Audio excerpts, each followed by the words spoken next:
Peppa and George were playing in the sunny garden. The sky above the forest darkened. The first drops of strange greenish rain fell on the cabbage. The leaves started to smoke. The raindrops left black, pulsating spots on George's toy dinosaur's back. Horrible. A black spot under Peppa's eye suddenly opened a bright red eye.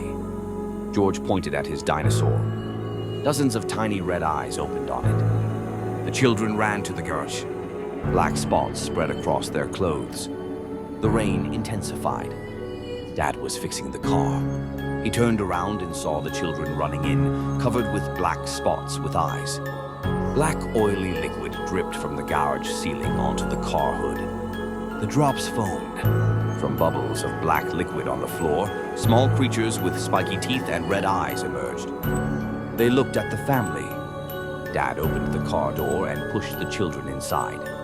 Small creatures crawled toward the car. Dad got behind the wheel. The small creatures jumped onto the bumper and windshield. The car drove out of the garage under a stream of green rain. Creatures on the glass merged into black streaks. The car sped along an empty road through the forest. Green rain pounded against the windows. Black streaks on the windshield covered half of the view. The black streaks formed a huge, distorted mouth with rows of sharp teeth, occupying the entire center of the view. Dad sharply turned to avoid a tree. The car skidded and stopped in the middle of a dense forest. The engine died out.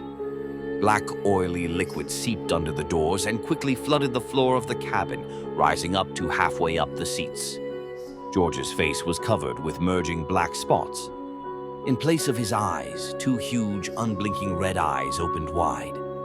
From a black puddle on the passenger seat, an amorphous shadow with 10 red eyes rose up, reaching toward Peppa.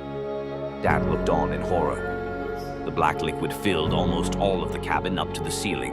Only Peppa's arm with a tentacle wrapping around it, and George's red eyes were visible through it as they disappeared beneath the surface. Green rain continued pouring down. All windows were covered with an impenetrable black film. On the windshield, a giant vertical red eye glowed brightly.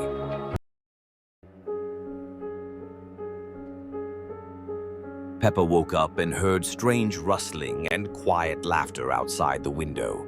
She went outside and saw that a mysterious circus had appeared in the village with bright lights, but everything seemed too gloomy and sinister. Peppa, George, Susie, and other friends decided to watch the show. Clowns looked menacing. Their smiles were too wide, their eyes black as night.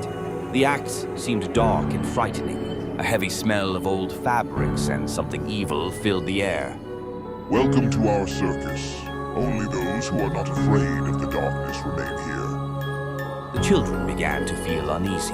The children left the circus. It disappeared in daylight, as if it had never been there. But something remained in them, a sense of danger. Evening came. The children returned to the circus site and noticed that the clowns now looked even more evil, their faces contorted. Their eyes glowed with red light. The children tried to run away, but the clowns blocked their path. They started reciting dark spells, summoning a spirit from another world, a creature with long claws and a faceless face. It whispered terrible words. You will stay here forever. It was already too late to run. The clowns used magic to trap the children inside the circus forever. The next day, the village woke up. The circus had vanished, and the children were missing without a trace. There was no one around, only quiet laughter. The game was over. Evil had won. Now this circus is part of their world forever. We'll stay here forever too. Peppa was standing by the gate. Suddenly, she heard a whisper with echoes of many voices. Peppa entered the garden. She approached the central apple tree. Its roots protruded from the ground. The branches of the tree suddenly jerked. They formed a huge gaping mouth in the trunk from which a growing whisper escaped. The leaves on the apple tree instantly turned black. They fell off, turning into black dust. Bare branches curled like bony fingers. They reached out to Peppa. She jumped back, looked around, and saw Grandma Pig walking straight toward the tree. Grandma Pig stopped in front of the mouth tree. A frozen smile was on her face. Her lips moved silently. Black tentacles resembling roots, burst out of the ground and wrapped around Grandma's legs. They crawled higher, up to her waist. Slime left dark stains on her dress. Grandpa Pig stepped outside. He shouted and rushed toward Grandma. He grabbed her by the shoulders, trying to pull her away. New tentacles shot out from the tree's mouth. They wrapped around Grandpa's arms, neck, and torso. His eyes glazed over with horror. The mouth of the tree opened wider. The tentacles began pulling Grandma and Grandpa toward the trunk. Peppa tore herself away and ran through the garden toward the house. She slammed the door shut behind her and leaned against it, heart pounding wildly. The hallway was dark. Curtains on the windows were drawn tightly shut. Silence. Grandma was sitting on the sofa looking at Peppa. Her skin was gray and cracked like bark. Instead of hands, dry, gnarled branches. A faint whisper emanated from her mouth, part of the choir. Peppa ran to the kitchen. Grandpa was there, his body covered with black veins like roots. His eyes were glazed over and lifeless. Grandpa stepped forward. His root legs creaked on the floor. From a dark corner of the room came a screeching sound. Monstrous roots slowly emerged from a crack in the floor. A dense ball of black, shiny roots as thick as a hand. In its center glowed two dim red points like eyes. Peppa pressed herself against the locked front door as twisted figures of Grandma and Grandpa moved closer in front of her. The light inside flickered out. Only glowing red eyes of monster roots remained. The last thing Peppa heard were merging whispers of the choir, the voices of loved ones sounding louder than all others. Peppa experienced terrible nightmares every night. She told her mother about them. Then her mother opened an old dusty jewelry box and found an ancient pendant. This is a magical thing. It protects children from bad dreams and evil creatures, she explained.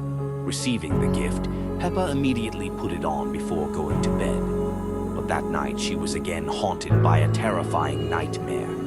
In her dream, she saw George, who had turned into a disgusting monster with bulging eyes, long claws, and sharp teeth.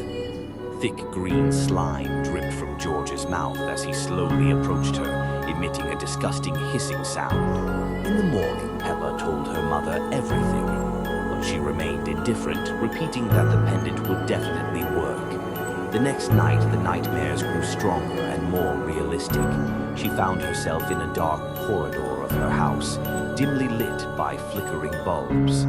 Suddenly, the figure of her father appeared, but he had transformed into a huge pig monster with dark red eyes, a long neck, terrifying claws, and crooked teeth. The creature approached Peppa, growling loudly. Waking up in the middle of the night, Peppa discovered she was alone in her bedroom. Her father was gone. When Peppa tried to take off the jewelry, it suddenly came to life and began stretching out, transforming into a chain of countless eyes, mouths, and limbs trying to grab her with their tentacles. Terrified, Peppa screamed and ran into another room. There, she encountered George. His body had stretched into a shapeless mass covered with numerous toothed mouths and claws. Peppa shouted and ran into the living room. But there she was, met by George and her father. Peppa ran back to her room, trying to hide from them. Suddenly, the walls trembled. Furniture started moving on its own, and a voice from nowhere whispered, "The pendant didn't protect you because I created it. I made it to lure you into a trap of eternal nightmares." Horrified, Peppa saw her mother enter the room, but she was now covered with many eyes, hands, and legs, with a frightening, distorted grimace on her face. Peppa was about to run away when the door slammed shut. The lights went out. A heartbreaking scream escaped Peppa's lips as the monster's mocking laughter echoed around her.